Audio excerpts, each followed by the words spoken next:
Hello, everybody. Welcome to the world's greatest podcast with the smallest viewership. This is Taped Crusaders. We are here to talk about one of our favorite movies that we all grew up with. That's right. This is your co-host, Michael, and as always, I'm joined by... Joshua Mervell. Yeah, today we're going to be taking a look at Teenage Mutant Ninja Turtles. That's right. And as always, we're joined by Meteor co-owner Champion. Hi, how's everyone doing? Good. Fantastic. All right. Just watch and look Turtles. At this. For the second time ever, we have a special guest on our show. Third time ever, we have a special guest on our show. First time ever, a special guest wearing a suit on our show. It's sounding less and less special as we yeah. Okay, fourth time. No, but yeah, this is the special guest from years ago on Comic Book Syndicate, Armando. Thank you for joining us. Thank you for having me. I'm happy to be here. So just to remind everyone, what was the last time you appeared on this channel? The last thing I remembered was the Captain America Winter Soldier? The first Avenger. Whoa. Yeah, I think so. You maybe did Guardians of the Galaxy. Yeah, you did Spider-Man 2, I think. I don't think I did any of the Spider-Man. Oh, I think you did. Do you like how he's suggesting that you didn't do them well. Yeah, that's I concur.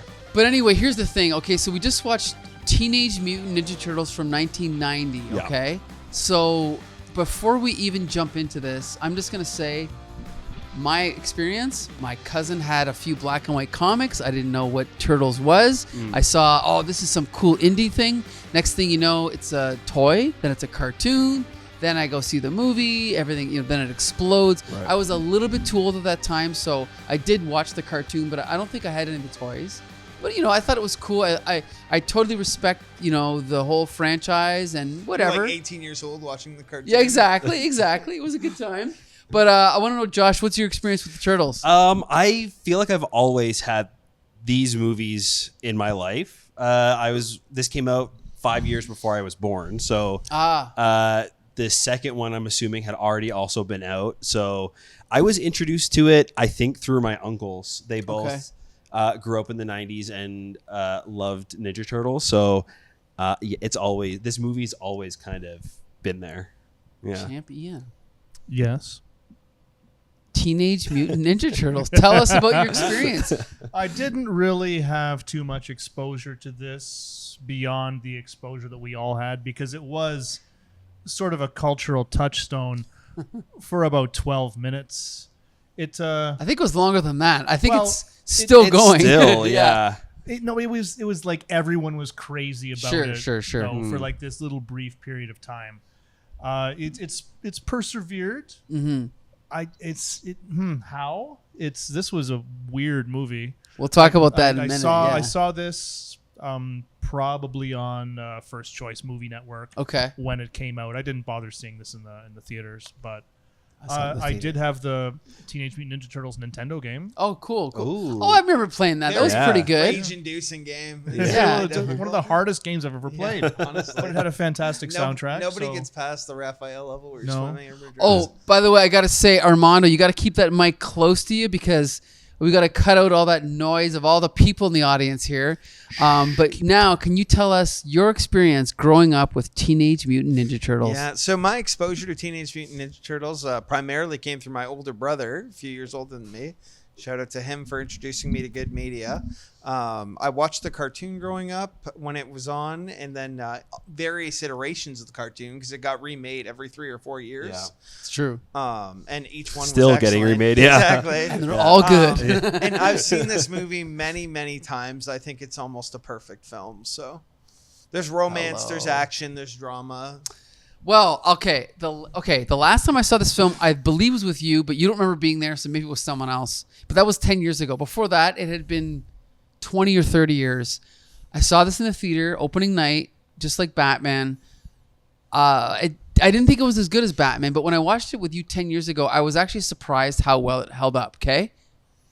When I watched it tonight, I didn't think it held up as well as I remembered. Well, the soundtrack to Batman is a perfect soundtrack. Oh, so no. Yeah, okay. No. But let's just talk about Turtles right now. Actually, Armando, since you're the biggest Turtles fan here, I think, tell us. I mean, I'm not wearing a turtle sweater. I'll concede. But just that. what? Yeah, that's true. Yeah, you kind of dressed down tonight. But tell us why you think this movie's so good.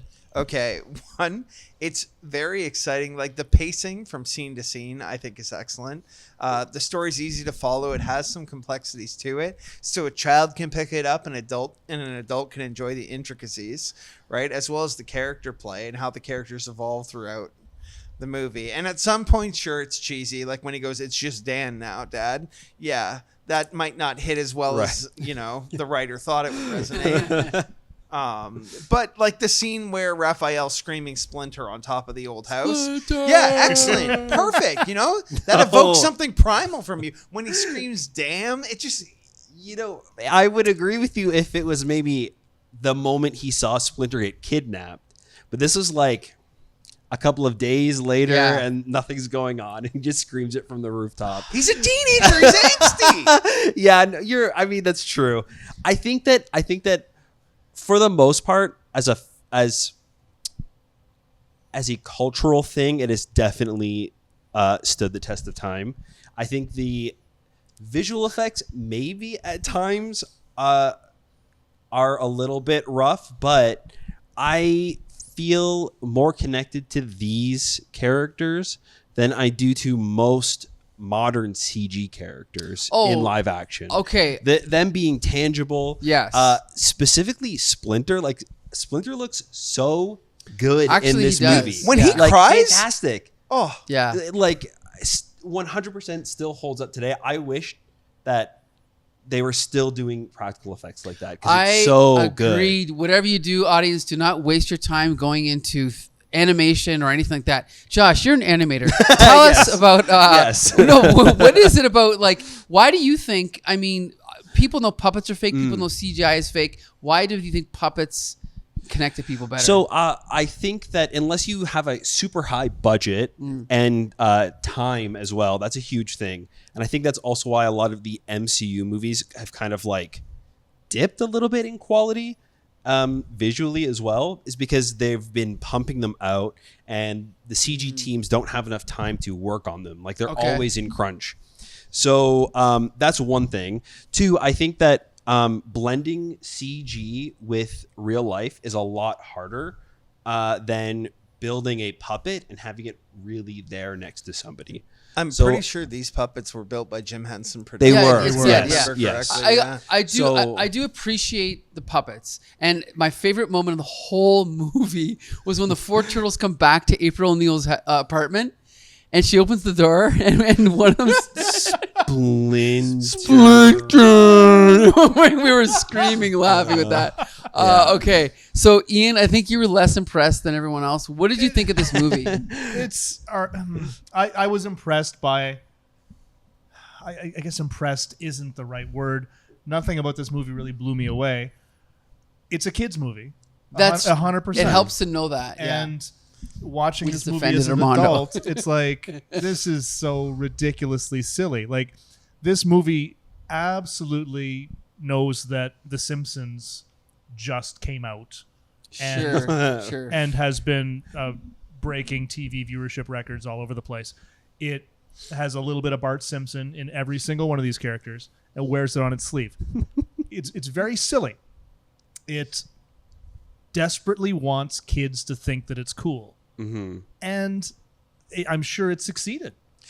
There are things about this. Sorry, I don't want to make you mad. I was going to say, it objectively is cool. Like, you get to see Teenage Mutant Turtles do stuff that teenagers do. They eat pizza. They skateboard.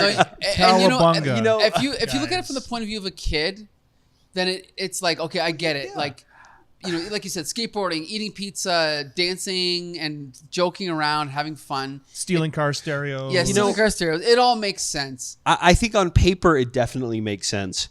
But I love seeing them skateboard and eat pizza. But it does, in this adaptation, feel like an adult's perspective of what an 80s child is and likes to do. You know what I mean? Like Mr. Burns pretending to be a fourth grade student. I do enjoy this them film saying is cowabunga and skateboard, like doing all these like goofy things. But I don't also 100% buy the teenage part of these turtles. Yeah, okay. You know what? Let's jump back into the secret origin of the turtles. We're going to talk for 60 seconds here.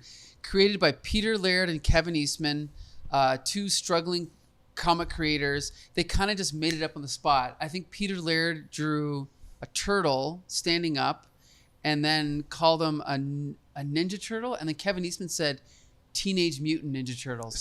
Something like that, right? Now, just for for the uninitiated, like maybe Armando doesn't know Bring it back to Daredevil if that's where you're going to go. Right. Of course I know that. Come on. So when I'm a red-blooded man. Yeah. So when the turtles get exposed to the ooze, Ian knows this. That ooze is the same ooze that gave Daredevil his superpowers. So these franchises exist in the same universe? No, they don't. No, they were just. It was a joke. It was like it was a satire. It was like to the knowing reader of a comic book, they go, "Wait a minute." Give Disney a few years and they'll exist in the same It'll universe. probably will. But it was kind of like an inside joke because Daredevil had been around for maybe 20 years at this point, and they tied the turtles into his origin as a joke. And instead of Daredevil fights the hand, so the turtles fight the foot. Okay? Yeah. Teenage Mutant Ninja Turtles. So teenage is a reference to the Teen Titans. Mutant is in reference to X-Men, and Ninja is a reference to Daredevil.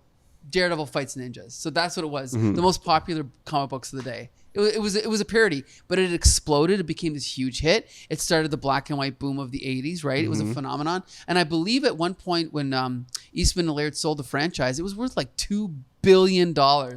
So yeah, like it was not a flash in the pan. That being said, this movie, Ian, I think I'm with you. I mean, I appreciate it as a kid's movie, and I enjoyed the first 10, 20 minutes. There's a lot of good things about this movie. But then it lumped. Then it what's it called when you go down? It starts to suck. Peaks and valleys. It peaks and valleys. Yeah, but and I gotta say we have to point out there was a cartoon out at the time that was a very big hit.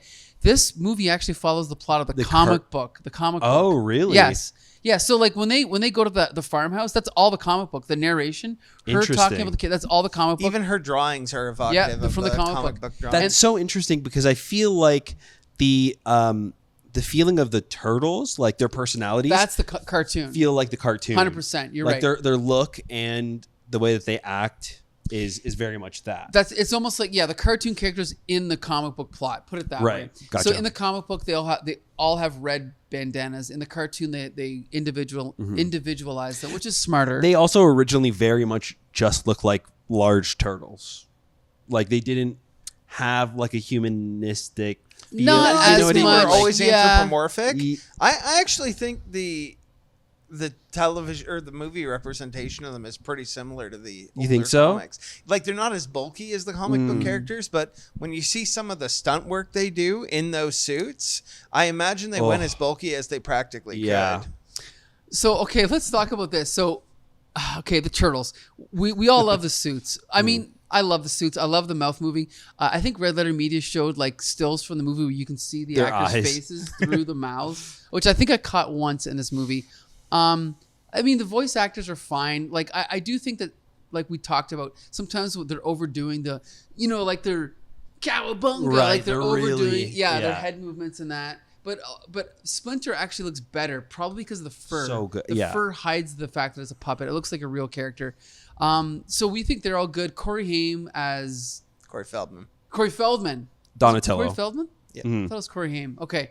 As Donatello. Yeah. I don't know if you noticed Just that, all the Ian? Lost Boys from the Turtles, right? No, I didn't. Corey Feldman, you know who he is, right? Well, everyone knows who he is. Everyone knows who he is. And then the other ones are all unknowns, right? I think. I don't think for the anyone most else part. in the movie is a known actor. Except except the Sam villain Rockwell. Yes, Sam Rockwell from Iron Man 2. But you know who Sam Rockwell is? The name rings a From bell. Iron Man 2. That's his only claim to fame. He's a great actor. Justin Hammer. He is Moon is an fantastic. excellent film. Moon. What's it called? Is it Galaxy Quest. Oh, but yeah. no, but there's more. Like the movie he did with the guy who directed the Banshees of Inisherin. Oh, his previous yes. movie, Seven Seven Psychopaths. Yes. That movie rocks too. Anyway, Sam Rockwell. Yeah, is he's genius. fantastic. And he's great in this. He's good. Yeah. Okay. The guy who plays Casey Jones, I don't like him. Oh, I loved him. He's the cop in Prophecy. He's also in Zodiac. I'm not a fan. You like him? Yeah, he thought he was excellent. He was okay. As Casey Dude, Jones, I think he's. I like don't know Stephen what Amell's else. Casey Jones. I don't really. I like Stephen Amell in anything. Yeah, that's true. Okay, But Anyway. for a character as cheesy I don't like as him on that, Twitter. And if you'd watch, like, comparing him to the cartoon version, who's like a villainous Jason kind of looking Sure. character, obviously still a good guy, but I thought he did an excellent representation of that character. He's funny. He's likable. His zingers hit. He's not that likable. I think he's trying to be funny. He's trying to be likable. He's obnoxious. I didn't buy the romance between him No. and April Not at O'Neil. all. No. Yeah, the shoulder rubbing scene is awkward more than Awful. it's touching. I Yeah. agree. Actually, I think it wasn't awful. I just think it was. That was one of the only real moments in the movie. I felt like The where shoulder scene? they let the camera run a little bit and not just cut. You know. Now the thing is that as far as our nostalgia for the movie, because we all have it except Ian. Yeah, no, but Ian. that's what I mean. It's fine if you whatever. Yeah. I'm just saying, like, I remember seeing the trailer. I remember seeing the movie, and so like, I remember my feelings the first time, the second time, the 10th time, and it gets worse every time. Right. See, to me, you could rewind it and play it right again, right now, and I would sit down and You would enjoy still it. enjoy it. Oh yeah. Ian, could you sit down, rewind it, and watch it again? I probably watched this movie for the first time 20 years ago. Okay. It'll probably be another 20 years before I get maybe I'll watch this Yeah. Turtles movie again. And that's, I don't know, it's just not for me. I'm not the target audience.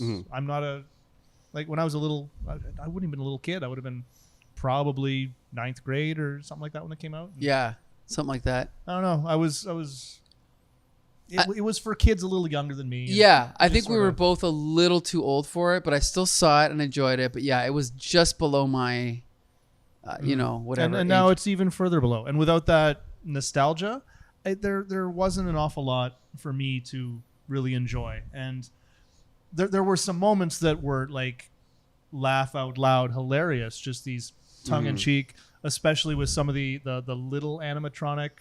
Like the what's his name? Splinter in a Splinter cage. Lou. Oh yeah. That- And he's doing the shadow boxing as he's a little mouse. And Even in 1990, the audience laughed. Out Yeah. loud. That was great. That was great. What do you say, Armando? Adorable. The little Yeah. rat Splinter was Yeah. so cute. but But he gets his little ear cut off. Yeah. Oh no. yeah, and then he touches his head. It's I know. sad. He like It is just- you sad. feel for the little he puppet. sees like a little hand go onto his master's like arm. Yeah. Even Yeah, the at that same sequence, the turtles. There's like animatronic A little baby turtles. puppet. That's actually yeah. a cool scene. Okay, what about April O'Neil? What'd you think? I thought the actress who played April O'Neil. She was pretty good. Yeah. She was Ian. What do you think? She was fine. I don't know. She was there. She Okay. didn't really react in any sort of a normal, rational kind of way to any of this. But Okay. you I kind of figured need the that. movie to happen. She so- lives in New York. Yeah, give That's her a fair. break. Okay, that's a good point. I did notice, and I got a chuckle out of like when I forget which turtle it was rolled over the hood of the cab, and the cab driver's like, I don't know, looked like a turtle. Yeah. Turtle in a coat. trench coat. You going Okay. to LaGuardia? Like, No, care. let's talk about Yeah. our Didn't favorite care at all. moments in the movie. Okay, so we already talked about laughing out loud at the Splinter learning karate or whatever from his master. That scene, and then there was when They had the funeral for the pizza. oh That went moldy. That was actually That's- pretty funny. I love was that. pretty Yeah, funny. yeah. Raphael recovering in the bathtub. Oh my god. Oh yeah. That was funny.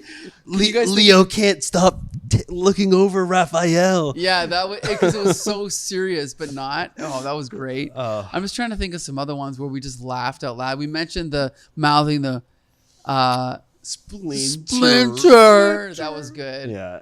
I don't know. It was mostly moments like that where they were trying really hard to be serious. But Right. Armando, give us one. Here's some scenes that make this a seminal movie. Okay, where I can go watch ahead. it Go over ahead. and over Go again. ahead. Come on, how you guys supposed to beat me? And then he just beat Raphael just defeated a horde of ninjas single-handedly. And then it cuts and there's just more ninjas crawling all over this rooftop. And he looks around and he goes, good answer. Good Yeah. That was answer. pretty good. Funny. Okay, that was pretty good. Then the axe sequence where they're in April's antique store and they're just hacking. the ninjas are desperately trying to hack away these turtles. And Michelangelo goes, good thing these guys aren't lumberjacks. The only thing safe in the woods would be the trees. It's just the writing is so good. Like, it's so funny. I think that the zingers are good, but I don't think that it makes for good writing in the story sense. I think this movie starts off actually really strong. I buy the whole child army thing right from the beginning. The narration with like the news report, and we're seeing all of these kids stealing things, even the introduction of the turtles. I'm buying everything. Even I think up until Splinter gets captured, and then they go to the mansion, and then everything kind of just falls apart story-wise from that. Splinter is kidnapped way too long. He's out of commission way too long. And the turtles don't do anything to save him. They just disappear. They meditate. Which their excuse for that is that April is the only one who can lead them to the Foot Clan for some reason. And they're 15 years old. No, I know, but there's so many other ways that you can have them learn to work together. Like, okay, it's not earned. Let's be clear. I don't know. It's not like there's a mystery they solve. They disappear. They go to the farmhouse. And then Splinter telepathically communicates with Leonardo. And then they fight some more foot soldiers. They get beat up by Shredder. No, and they then go the back movie home. ends. They go back home, and the Foot's there. Aren't they already there? No, the kid is there. No, Shredder finds the drawing on Daniel, aka Danny, aka Dan. Okay. And then he discovers the turtles are back, and they just send the ninjas back into because the he has a drawing, and that means that the turtles are back. Correct. Right. Unequivocally. Right. Well, this is all the proof I need. This drawing. So it's hard to rate this movie. Here's the thing. On this show, we've been watching every superhero or comic book adaptation ever made. Ian, tell me, where do you rate this in the pantheon? Well, it depends on what aspects of it I'm rating. If I'm rating the story and the dialogue, it's going to be very low. But if I'm rating the costumes, and the set design, and the fight choreography, I'm going to rate it very, very high. I was constantly impressed by how easily they seem to move around in these suits. I was too. I noticed that. Yes. Yeah. Because I was like, it could have very easily been like Star Trek Gorn fight. Right. True. The staging and the choreography in this movie is fantastic. I think it's the thing that shines the most in this movie, maybe besides the turtle suits themselves, and not just the fight scene choreography, but the shots themselves are so great, particularly in the first half of the movie, again, because the animatronics are moving. And it's very specific what they have to do in the scene. So they have to plan the shots out perfectly, which allows for them to do some really fun things where it's not just like 4 people in a costume standing in a row. You have like Splinter in the foreground, then you have the 2 turtles, and they're like slowly like staggered, or when Raph first brings April over to the couch, we kind of like pull back and we see Splinter's reflection in the mirror behind the couch. I noticed and that. Splinter's like foot and tails in the foreground, and then again the turtles are like staggered throughout the shot. Like the staging and everything in this film is fantastic. I really think I love a lot of the shots. I did that notice are a happening couple here. shots that you're talking about. I did, but I also specifically noticed how bad a lot of the shots were. Really? Yeah, like too many close-ups, not enough wide shots, not enough letting things play out.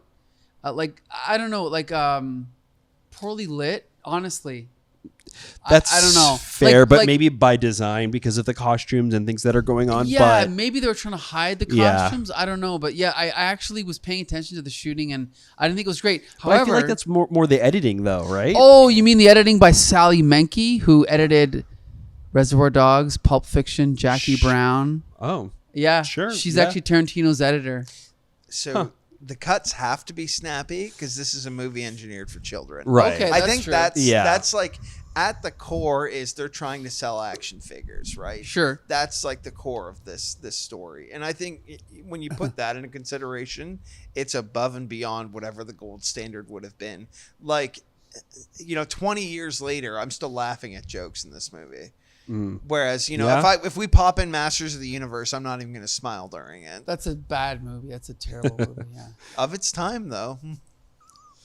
Okay, Armando, you're saying all kinds of funky, crazy things here. Okay, listen, we've only got a few minutes to go, but before we go, unrelated to Turtles, what is the hottest movie take you can say? And we're not even going to comment it. I just want you to say it into the camera, and then we're going to let it sit. Well, I need a minute. You should go first. No, the hottest. You want me to give a hot take? Yeah, what's your hot take? My hot take? Oh, okay. Okay. This is not even a hot take, but there's a current controversy with this, and I'm just going to lay down the law. The Dark Knight is better than every single Marvel Studios film. In fact, it's better than every Marvel film. In fact, it's better than every superhero film. There's my hot take. There's no dispute. Yes, it has flaws. Yes, it has problems. But all those problems still put it far above every other Marvel Studios film. Josh, what's your hot take? Oh, man. I don't know. I haven't thought about... Ian, if you have a movie hot take, I'm feel trying to free think to of share. I movie do hot have a hot take. take. You know the hot take that I got coming up. I dropped it in the group chat just the other day. Oh, why don't you say it to the camera? I watched Paul Verhoeven's Starship Troopers for the first time a few days ago. Loved it.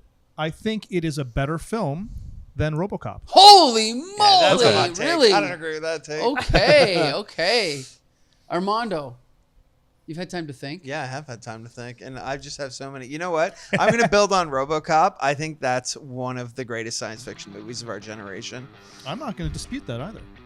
I was actually setting you up for the Star Wars thing, but we'll leave that for later. No, Go ahead. This might not even be a hot take, and it's also probably not that surprising coming from me, but I think most modern movies would be better if they were animated. Most like superhero this yeah, genre. I yeah. agree. Superheroes work better in animation. Yeah. I thought that for a long time. Armando, before we conclude on Turtles being one of the best movies of our generation, it's not a hot take because the special editions of Star Wars are the superior editions. But I was ready for it. And that wraps up this episode of Tape Crusaders. All right, we want to thank you for coming you. out. Thank you, Armando, for returning after a 10-year gap. We'd love to have you on again. Seriously, if you're around for Star Wars The Phantom Menace, you're welcome to join us. Ian, we're going to do Phantom Menace, right? This does not surprise me whatsoever. I'm very excited. Okay. All right. So that's it. Come every week to Meteor on Wednesday and watch the movie that Ian is showing. Next, this week, this episode is going to air in a few weeks, so we can't even say what's next. But it's going to be a good one. We can guarantee that. We cannot guarantee that. Well, no, we can't. Every other week we can guarantee it. The weeks Yeah, between sure. Yeah, okay, that we movies can three do. of you are not good. Yeah. But be sure to come out anyway. And Josh, you can take it from here. Yeah, thank you guys so much for listening to the podcast. You can find all of our stuff over on our website at thecomicbooksyndicate.com. All of our stuff is also over on our YouTube channel. Most of our podcasts now are video format, so you can actually kind of see us. A lot of times see the thing that we're talking about, the comics and things like that, up on the screen, so you have some reference of what we're talking about. So leave us a comment, leave us a like, let us know what you guys think about the podcast, the thing that we're talking about. So let's keep that conversation going. So we'll see you next time. See ya!